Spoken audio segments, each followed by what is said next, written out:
mohon maaf, saya berpikir ini kerjaan para senior. Maka kami meminta ini yang di bawah, tolonglah senior-senior IPNU, senior-senior IPPNU jangan ikut campur terlalu dalam. Biarkan mereka, para pelajar putra dan pelajar putri Nahdlatul Ulama, bergerak, bertindak, berbuat sesuai dengan dinamika mereka.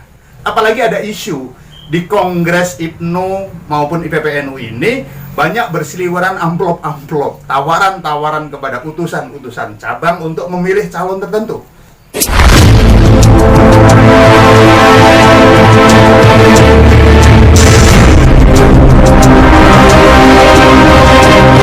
Assalamualaikum warahmatullahi wabarakatuh. Bismillah, walhamdulillah, wassalatu wassalamu ala rasulillah wa ala alihi wa ashabihi wa mawalah, la haula wa la quwata illa billah.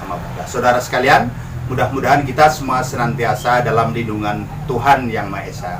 Hari ini Ikatan Pelajar Nahdlatul Ulama dan Ikatan Pelajar Putri Nahdlatul Ulama menyelenggarakan Kongres IPNU yang ke-20, IPPNU yang ke-19 bertempat di Asrama Haji Pondok Gede, Jakarta. Tentu kalau melihat tayangan pemberitaan tentang Kongres IPNU IPPNU miris sekali, karena kita melihat bagaimana Kongres Pelajar Nahdlatul Ulama yang semestinya diisi dengan pertarungan gagasan pelajar. Kongres ini mestinya menjadi sarana adu gagasan bagaimana untuk menciptakan kepemimpinan di IPNU IPPNU ke depan yang lebih visioner untuk Indonesia. Tetapi ada pemberitaan yang menurut saya agak kurang enak untuk kita saksikan bersama, bagaimana baik di Kongres IPNU maupun IPPNU tersebut terjadi kericuhan. Di Kongres IPNU pun sempat terjadi saling lempar kursi. Bahkan ada kalimat-kalimat yang menurut saya agak kurang enak didengar oleh Nahdiyin. Termasuk di Kongres Ikatan Pelajar Putri Nahdlatul Ulama yang biasanya dingin, adem, tetapi Kongres ini memang kelihatan sekali panas. Kursi juga dibanting, nggak kalah saya kira. Adik-adik IPNU IPPNU ini menyemangatkan Kongres dengan tidak hanya adu ide, tetapi adu fisik dalam tanda petik. Dan sebenarnya bagi yang biasa mengikuti kegiatan besar, baik Kongres, muktamar, dan lainnya, kejadian-kejadian seperti itu biasa. Hampir di setiap kongres organisasi selalu ada dinamika seperti itu. Tetapi ini menjadi menarik karena kebetulan kongres ini diselenggarakan menjelang pemilu 2024 yang tinggal 2 tahun lagi. Sehingga orang kemudian berpikir, siapa sih dalangnya? Bagaimana mungkin pelajar kemudian, karena di salah satu isu krusial yang diangkat di dalam kongres tersebut adalah bagaimana mengeliminasi kenakalan remaja, tawur antar pelajar. Tetapi yang terjadi justru di kongres pelajar tersebut, baik pelajar putra maupun pelajar putri Nahdlatul Ulama, justru terjadi kericuhan yang sangat disayangkan. Apapun itu, sekali lagi, bagi kita yang sudah biasa mengikuti kongres, itu hal yang biasa.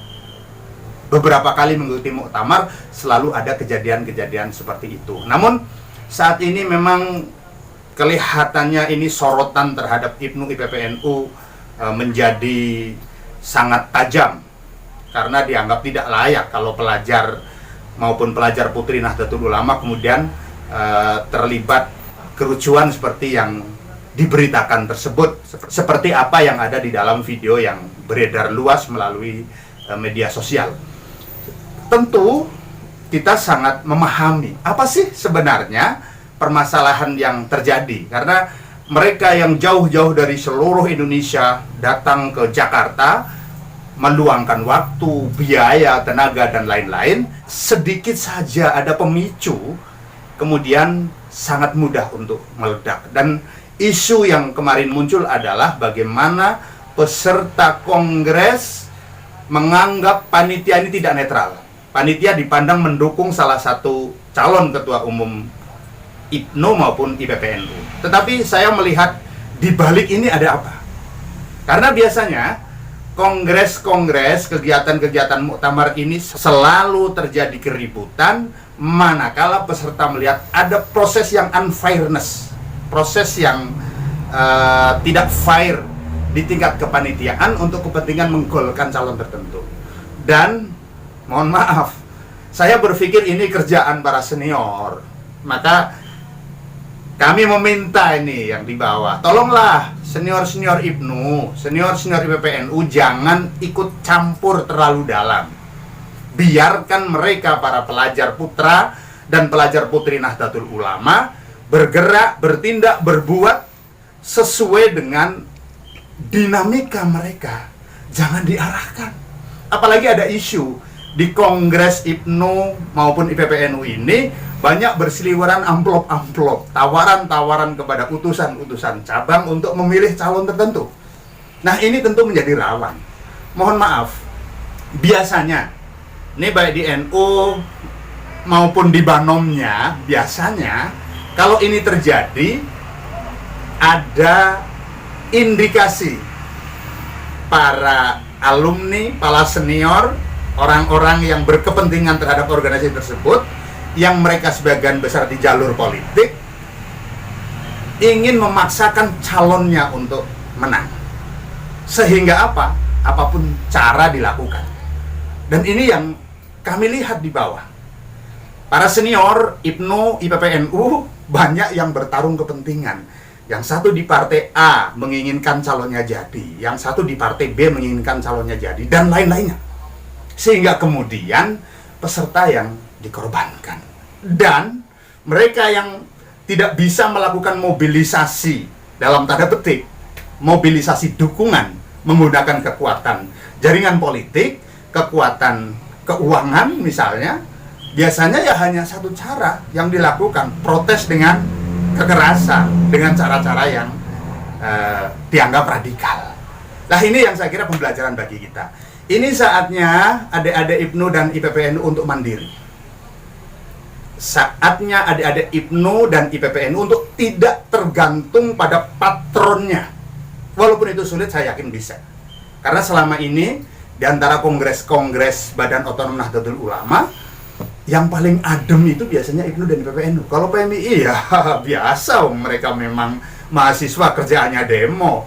Bers biasa aja, habis itu selesai. Tapi satu yang menarik, sangat menarik bagi kami, orang-orang tua, melihat betapapun baik di IPNU maupun IPPNU terjadi kericuhan di persidangan, begitu sholawat badar dikumandangkan, semua lantas diam, berpelukan. Ini yang menarik. Ternyata adik-adik kita di IPNU dan IPPNU ini masih seperti senior-seniornya. Seribut apapun dikumandangkan salatullah, salamullah, ala Taha Rasulillah, langsung mereka berpelukan dan kerusuhan itu selesai. Ini yang saya kira harapan kami. Ayo para senior, kalau ingin membesarkan IPNU, IPPNU, kita jaga nama baik IPNU, IPPNU. Kongres ini luar biasa, dibuka oleh Presiden Joko Widodo. Dan memang selalu Kongres IPNU, IPPNU maupun Banom NU biasanya dibuka oleh Presiden, diisi oleh para menteri. Dan yang kita ikuti kemarin ceramah Menko Polhukam, Profesor Dr. Mahfud MD, luar biasa. Ini mudah-mudahan bermanfaat. Nanti kita saksikan bersama latihan fisik adik-adik IPNU maupun IPPNU pada Kongres IPNU IPPNU. Dan tentu IPPNU sudah berhasil memilih ketua umumnya yang baru, Sahabati Wasfi Velasifa, yang sudah ditetapkan sebagai mandataris Kongres IPPNU ke-19. Terima kasih. Dengan berpedoman kita belajar, berjuang, serta bertakwa, kita bela watak nusa dan bangsa untuk kejayaan negeri tercinta. Terima kasih. Wallahul muwaffiq ila aqwamit thoriq. Wassalamualaikum warahmatullahi wabarakatuh.